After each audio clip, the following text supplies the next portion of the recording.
Mm. What up, YouTube Live? How's it going, everybody? Welcome, welcome. Sunday night, December 8th, 2019. Woo! We just watched yet another great Watchmen episode. Oh, that was awesome! God, Damon Lindelof, you fucking genius, you brilliant! Wow, you know how it is when you just finish like witnessing something epic, like I don't know, Grand Canyon or whatever that majestic moment is that you're just like, wow, I can't believe I'm beholding this. I can't believe what I just laid eyes on. That's how I felt about tonight's episode. It was just like, poof. It is so good. This show is so good. This show is so good. And I thought that the HBO already topped itself with Euphoria earlier this summer, but damn, Watchmen came along, man, bam, crushes it. Hey, Green Melon, I just finished it. Me too. I just finished it. Wasn't it awesome? Oh, such a great episode. So rewarding to watch this show. Just how some TV shows out there you feel like it's not giving you much. Watchmen is like here. But here's the thing. Let's break it down. I love how Damon Lindelof and his fellow co-director and co-writers on the show, how they structure each episode to kind of give like, oh, you know what, we're gonna give you a little bit of this in episode 1 or 2, but not the whole picture, and then episode 4 and 5 will give this other piece of the puzzle, but along the way, drop some breadcrumbs so that you could be curious enough to come back for more. And then bam, tonight we get to see finally the whole thing, kind of how it all intersects and connects, especially with Adrian Veidt, right? This whole time we're wondering like, why is it that Adrian Veidt's storyline kind of is kind of separate from Angela Abar? When is it gonna be an integral part of the overarching arc of the season? But now we understand why that is. Because we're in episode 8. Next week is season finale, so it's like they're just dropping a bigger chunk of the puzzle tonight. He's like, you know what? We'll give the audience what they want. Damon is like, you guys are very patient. You guys wait long enough. You guys all have all these questions.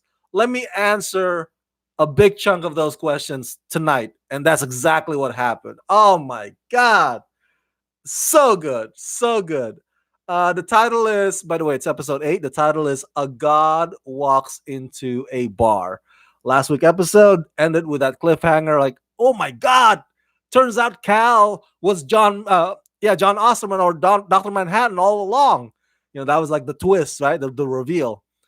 And so the questions that were lingering in our head this past week was like, how was that possible? Like, how did that come to be? Like, and why? And tonight, it all shows itself. Let's start with, let me see. Let me go through my notes here. Okay, so for the first half of the episode tonight, we don't get to see Dr. Manhattan's face.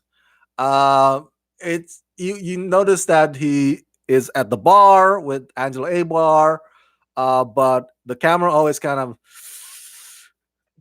takes an angle that maybe behind some kind of an object that covers Dr. Manhattan's face. The same when Dr. Manhattan's also in the morgue. Something also kind of, so everything's kind of strategically placed to block us from seeing Dr. Manhattan's face. Not until he takes the form of Cal, and then he, even after he becomes Dr. Manhattan again, he still adopts Cal's face. That's something that we got used to. That face. We never actually get to see, the original face, like Maybe it's the one exactly like the comic books or the graphic novel, or the one from the movie. What's his name? Billy Crudup. But we never get to see his original face in this one. And you know what? I was at first I was wondering like who in the world was playing this Doctor Manhattan. Right? He picked up the mask, and then he walked to the bar, and then he talked to Angela Abar, and all the while the voice that I kept hearing was Yahya Abdul Mateen. So I was like, maybe Yahya plays Doctor Manhattan the entire episode, even when he was quote unquote original Doctor Manhattan. When he's like way taller than Angela, literally. So even in that morgue, he was like, whew, like a tree. So and Yahya, man, he is the perfect guy for that role. No offense to Billy, okay, in the 2009 movie Watchmen. He's cool, but Yaya is strapping, dude. And he got that whole um you know, how do you call it? Godlike, somewhat naive kind of mannerism down pat, with his stiffness and the way he walks, the way he speaks. Man, Yahya perfects it, man. Yahya becomes Dr. Manhattan in this one. Woo, so good, so good. And the brother looks muscular. Jesus. In the 2009 movie, we get to see a lot of Dr. Manhattan's blue giant penis. In this one, we get to see freaking Yahya's penis, even though I think it must have been some sort of a, I don't know, body double or penis double. Because unless it's actually him, you never know. Because HBO, right? HBO, man, they always push the limits. I remember there was a controversy regarding Game of Thrones. I think people, not necessarily controversy, but people are making this to be an outrage. Like, oh my god, how come we always see boobs and vaginas and then pussy? Like, where's the penis? Where's the penis? And it becomes like a big deal. But HBO has always been, a network that never shies away from nudity, whether it's man or woman. So whether or not that is actually Yaya in his totality on this show, putting that aside, he perfectly embodies this role, man. He becomes it, and it's fantastic. So yeah, like I said earlier, Adrian Veidt's story finally intersects with Angela's by way of Dr. Manhattan through that route. Because remember, in tonight's episode, we get to see, I think, 3 separate timelines, right? When Angela and Dr. Manhattan in a bar, and then maybe it's 2 timelines. Correct me if I'm wrong. I think 2009 and 2019, I believe. I think those are the timelines. But there's a part in 2019 where Angela Abar shares with Dr. Manhattan, who shares with Will Reeves about Judd Crawford, because Dr. Manhattan has this power to be able to simultaneously speak with one person and another person on another location at the same damn time. I mean, holy shit, man. My mind is blown. I mean, I never grew up with the graphic novel. I apologize. That's John Corona of the Real Talk YouTube channel. He's the one who's always a fan of Watchmen graphic novel.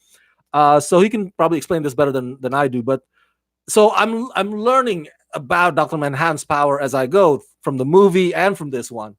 And it's just like, I mean, that is so incredible. The shit that he can do. My God, even across different timelines. This guy, I mean, he is a god, man. I mean, we think like freaking Superman is invincible. Jeez, Dr. Manhattan can crush Superman like an ant. Uh, 3 timelines, Green Mountain, 3 timelines. Thank you. Thank you so much for correcting me. Ragnell says, what's up, my brother? What's up, my brother?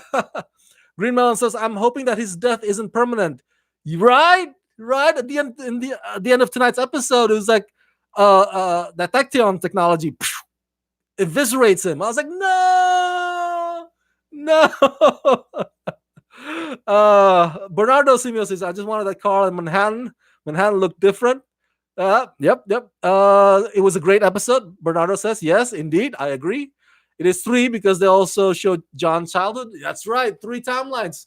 Thank you, guys. I know I'm forgetting something. So the first, one of the timelines is John's childhood. You're right. When he encounters those two who eventually become the butlers. Guess what? Adrian Veidt's manor or mansion is not on Earth. It's on Europa, on Jupiter. See, that's what I'm saying to you guys earlier. How brilliant Damon Lindelof and everybody involved in the show, how they strategically place, parts of the puzzle in this episode and that episode before they put it all together in tonight's episode for us to like, oh, so that's how that goes with that. And I see it now. um Green Mel said if you count the child, it's about four timelines. Okay, four timelines it is. I trust you, man. I trust you. Um Darth Vader said, "Do you think Radiant Bite?" Well, I'm not sure your question there, Darth Vader. Maybe you're not elaborating your question there.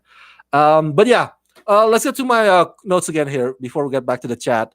Um, the conversation between Angela and Doctor Manhattan is so tantalizing, you guys.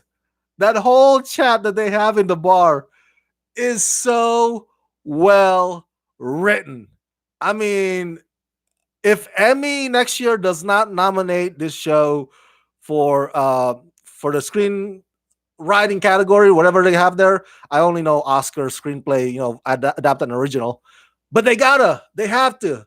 It's so well written. The conversation is so absorbing. I was like the way Angela and Dr. Manhattan, the back and forth between them and how they try to rationalize each other's arguments. Oh my god, I was just like, why can't my conversation in a bar be that good with somebody? It's like, why do mine always have to be so awkward when I'm in a bar? Man, the way they talk is just like their intellect just meet, man. I mean, Angela is just so, even though she's not a god, she's speaking to a god, but she takes him to task. You know what I'm saying? She takes him to task. She gets him on his toes. Holy smacks! So well written. I love that. I want to watch the episode again just for that. That's the kind of reason why I love watching Quentin Tarantino's or the other dialogue-driven films out there. It's just so good. It's just so good. Sometimes you get so engaged in it. What else do I have in my note here? Just a quick note. I think the fact that Angela Abar was a police officer in Vietnam, being the 51st state of USA, that's interesting. That alone is just is one of the things that makes this show appealing, because other shows probably would never entertain the idea of a minority cop in a country that we invaded and now becomes our 51st state. It's so groundbreaking, man. The show dares to go there. I love it. I love it. What else here? Oh, the conversation or the idea or the concept about knowing the future. Knowing the future. The egg. Which one comes first, the egg or the chicken? That paradox. Oh, so good. So good. And it must be so annoying dealing with somebody that knows the future like Dr. Manhattan does. And that whole debate that they have in the bedroom, right? Like, you always know what happens. What is there to be afraid of with you? Like, there's no way you can fear anything. I was like, that is totally true. So it baffles the mind if Dr. Manhattan says things like, whenever he says things like, "Oh, I don't know," or "It's uncertain." He says that a few times in this episode with regards to the ring for the head. Like, "Oh, the way I understand it is this," so he's not really fully certain. The way I understand it is it only affects memories, but not necessarily physiology. And there's some other parts as well in the show tonight where he's like, maybe, but I'm taking a risk.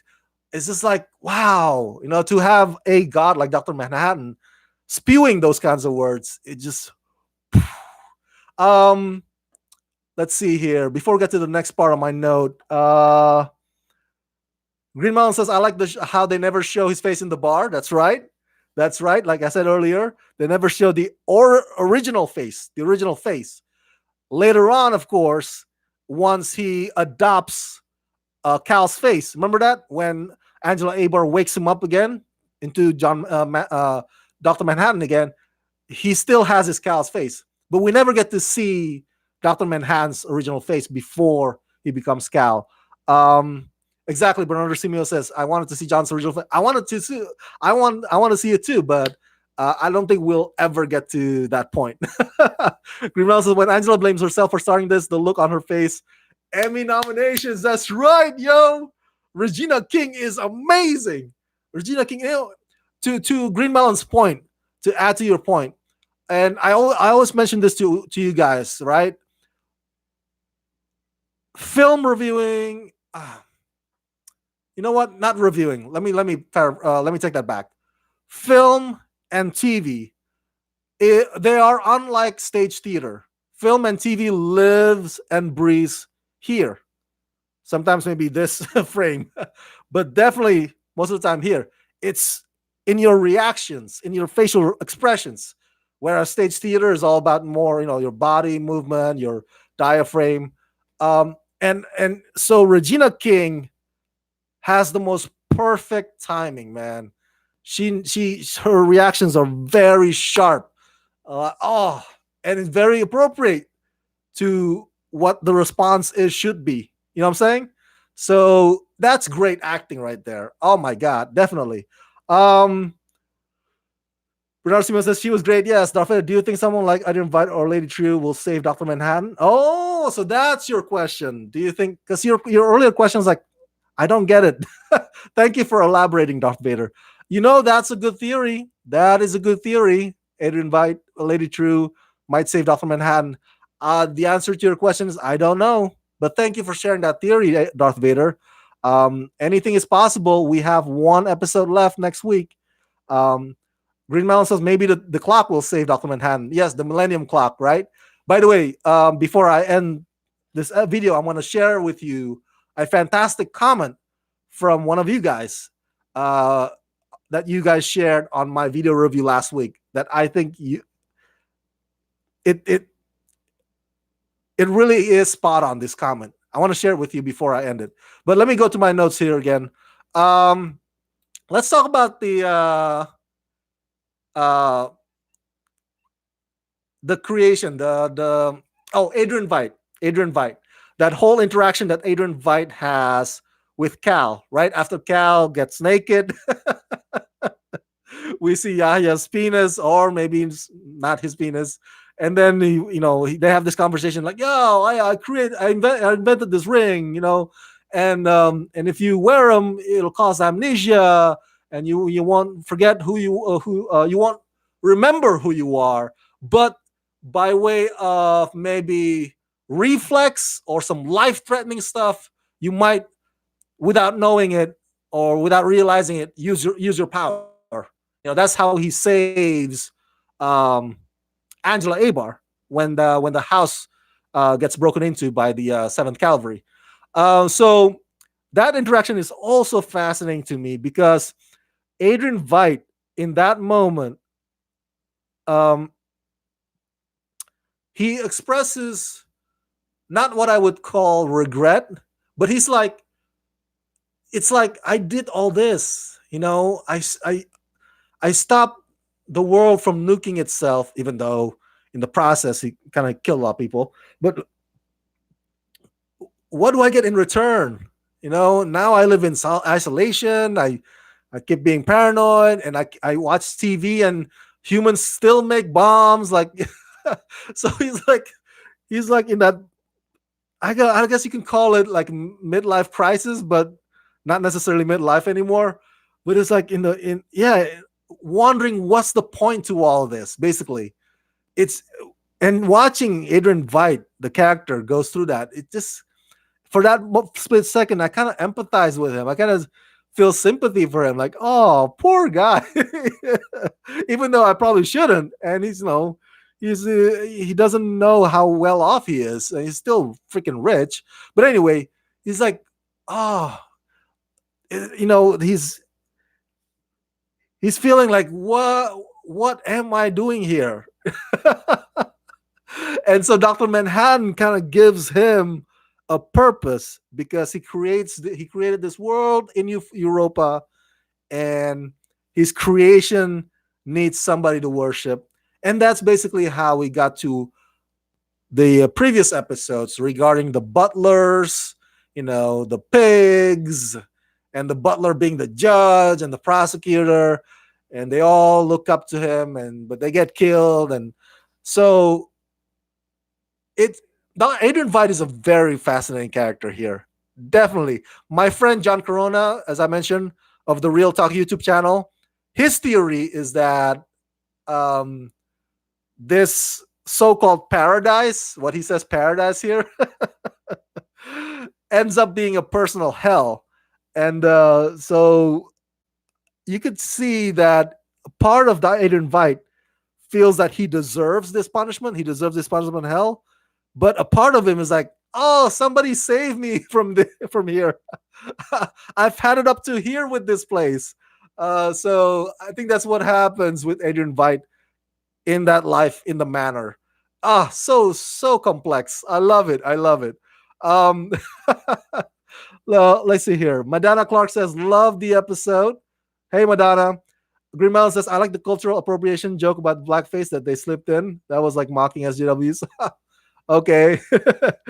Reginald says, I need the Lube Man reveal. Lube Man. Yes. Lube Man. I see they're saving the best reveal for the last episode. Here's the thing. Here's the thing, right? With regards to Lube Man and all the other stuff, imagery that Damon Lindelof puts in this show.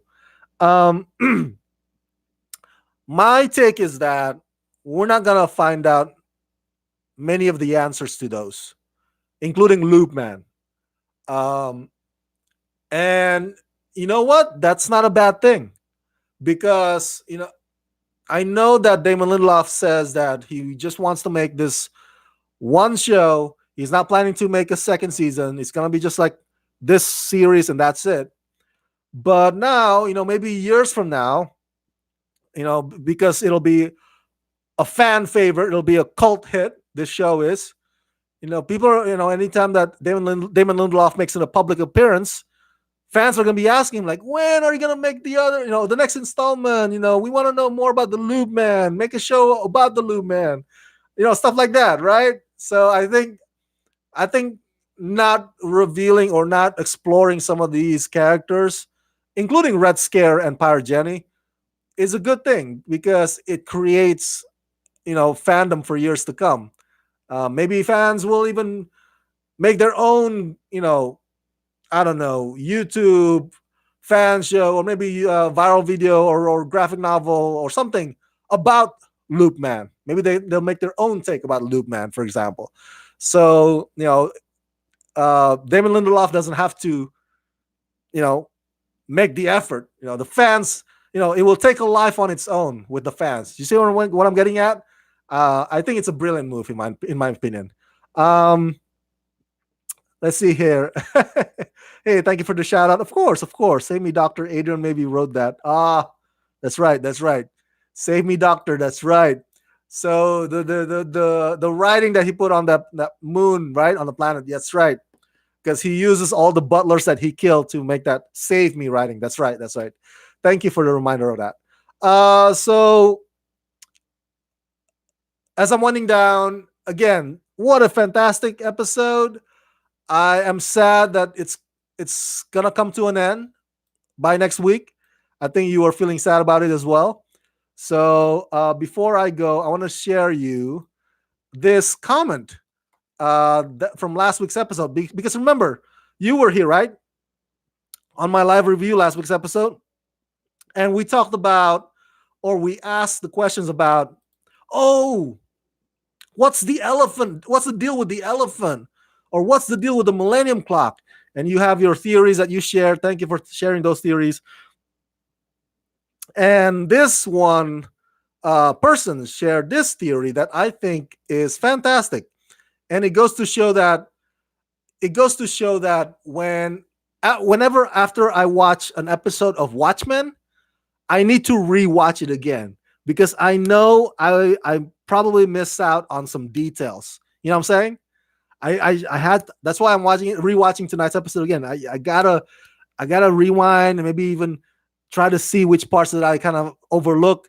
So here's what Jeff Thompson says here. Um, the elephant was explained by the tutorial. Angela needed the equivalent of dialysis for her brain to flush out the nostalgia drug. Her cerebral spinal fluid needed to be clean, and an elephant has the largest quantity of that fluid of any mammal. Animals are used to clean blood in dialysis in the real world in some cases, so it's not too much of a stretch. Because she overdosed the whole bottle of a normal sized donor animal would not be sufficient enough to do the job. The pigs, Jeff Thompson says, the pigs are just a judgment on hedonistic behavior. They are swine. There's a reference, but I can't remember, but it's basically saying that his behavior is so poor that he is unworthy to be judged as the equal of humans. Huh? Huh? What do you think, huh? Not bad, huh? Jeff Thompson. Thank you for sharing your theory here in the comment section. He goes on to say, I know that it's sad to know that it will be a single series, that we're not going to get a season two. But like the original comic, this is a complete story, a masterpiece, just like the graphic novel, a masterpiece of a storytelling beginning, middle, and end. And on its own stands as the greatest TV show I've ever seen. A second series would require a story, and just to try to make something up for the sake of it would lessen what they have done with this epic TV event. They would have to do either some kind of Minutemen thing or come up with a whole new concept. And let's be honest, how could anyone top this? Oh, bam, end quote. Jeff Thompson, I could not have said it any better, man. Thank you for sharing. Um, thank you for sharing those details, by the way, about the elephants or whatnot. I knew I missed out on that. so yeah, that I think I'm sad that Watchmen is ending, but I'm glad I'm okay. I'm okay with the fact that we're only getting a limited series because it will go down. This Watchmen series will go down as one of the best of all time in the history of television. It is that good. It is so good. And last note, the visual effects on this show when Doctor Manhattan blows up those heads, of the Seventh Cavalry. Oh snap! And whenever he glows, and the way he makes omelet or a waffle, whatever he said, like so good. HBO spares no expense, man, and that and it goes straight to the heart too. It goes straight for the heart when Doctor Manhattan says, like, okay, this is the moment where I fall in love with you, or this is that moment. It's like, and then you see Angela Abar kind of, fights for him, like, oh, great build up, great climax, fantastic overall. Wow, woo. Madonna, it might be a year or two before second season, maybe with different characters on another part of the world. See, that's the thing, though. That's the thing. Uh, that's one theory out there that it's an anthology. Anthology like American Horror Story or American Crime Story. Anything that Ryan Murphy created. that we're gonna probably gonna get a second season, maybe 3 years from now, kind of like True Detective, right? Every other 2 years or whatnot, and it's with different characters, different storyline, but still set in the Watchmen universe. If that is the case, I'm good with that. If that's the format they're taking, but again, it doesn't seem like it. It so far it only sounds like it's gonna be this just this one show, and that's it, nothing more. And so let's see here. So we'll cherish it, man. We'll cherish it. One last episode left. We will cherish it as long as it lasts, and we're gonna love it forever because it's that damn good. I think that's all I have on my notes. I want to make sure I don't leave out anything. I need to check out the tonight's Crisis on Infinite Earths as well. The CW a big crossover event. So yeah, that's it. That's it, you guys. Oh, can't wait. Can't wait to see what happens. Oh, the whole thing is going to conclude. We're going to see Lady True, Will Reeve, Dr. Manhattan, Angela Abar, Red Scare. Everybody will collide in next week's season finale. It's going to be amazing. Thank you so much, you guys, for chatting with me. And if you guys didn't get to chat with me right now and you guys have your own questions or theories, especially theories, about what's going to happen in next week's season finale, please share them. Share them in the comment section below, okay? And as always, subscribe to my channel, press that like button, ring that bell, and if you can help support me, please do so at patreon.com/ramascreen. Thank you for watching, you guys. Let's rock this. Woo! Watchmen!